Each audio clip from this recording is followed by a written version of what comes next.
Welcome back. You're watching The Money Show with me, Kalia, and there are plethora of funds available in the market to invest your hard-earned money in. But how do you assess which is the right fund for your portfolio?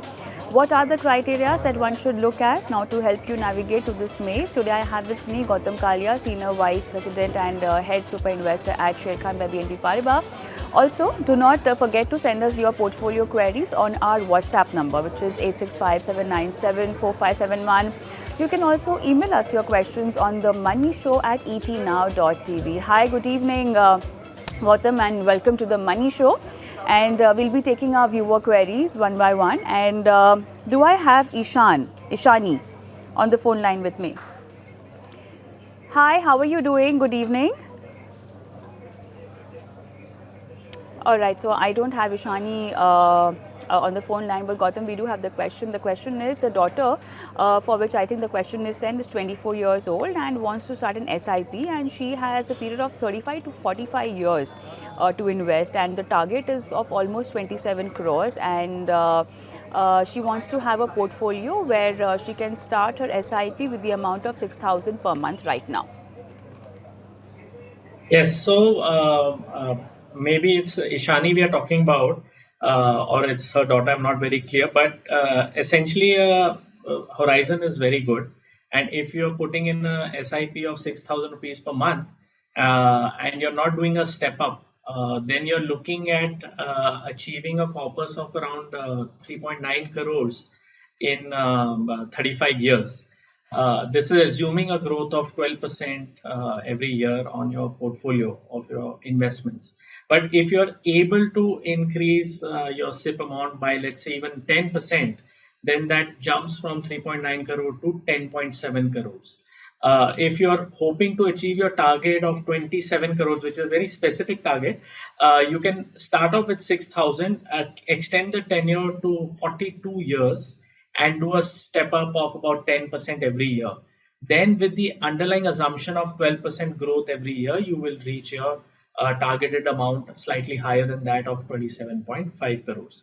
I'll just give a portfolio that you can start off with now, which you should review every 6 months or 1 year to see if there are any changes that you need to make in the schemes. The allocation I'll suggest now, so that you can increase your amount as you deem fit. So ICICI Prudential Blue Chip Fund, it's a large cap fund. You can put in about 30% of your funds there. Bandhan Core Equity Fund, which is a large and mid, there you can put in about 10%. Mere Asset Mid Cap Fund and HSBC Small Cap Fund. Here collectively you can put in another 30%. And then you're left with HDFC Flexi Cap Fund and 361 Focused Equity Fund. Here collectively you can put in another 30%. So this is a portfolio that you can start off with. We don't have Shani on the phone line, but then I hope her question has been answered. Let's move on to Krishna Rao's question, Gautam. And okay, so he's 60 years old, yeah, and the set of funds that he has in his portfolio already mentioned. I think, Gautam, you have those details, and he wants to understand how he can exit those funds, and he wants to actually do an SWP of the amount accumulated so far. He's got some lump sum investments going on. What should be the strategy? Yeah, so Mr. Rao, very simply, your portfolio amount is around 18 lakhs. And if we assume that you invested around 9 lakhs, we don't have that amount, but let's say you started off by investing 9 lakhs and that money is doubled, and now you're looking to minimize your long-term capital gains tax. So the suggestion that you asked for is systematic withdrawal plan, a good option. Definitely systematic withdrawal plan is a good option. You can actually redeem in one shot also. But if you want to be tax efficient, just keep a thumb rule in mind. You've invested 9.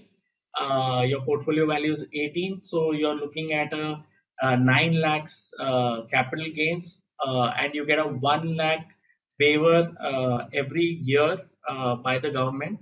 So if you stagger your divestments over the time period and capitalize on that 1 lakh gain, you minimize your tax outgo. So if an SWP is going to help you stagger your divestment, sure, or you can just put a simple redemption of a smaller amount rather than redeeming the entire portfolio. So, for example, if you were to redeem 2 lakhs a year, that's 1 lakh of your principal and 1 lakh of your gain. This is just a assumption here. So then you're covered under the 1 lakh exemption, and you don't have to pay any tax. So you could probably also divest about 2 lakhs every year to kind of have your LTCG come to nil. That's a perfect strategy for Mr. Krishna A. Rao, and I think with that, it's time up on the show today. Gautam, thank you so much for being on the show and answering all the viewer queries for us today. And it's a wrap on the Money Show as well, but then I'm going to leave you with our WhatsApp number and email ID where you can send across your questions. Thank you so much for watching. Goodbye.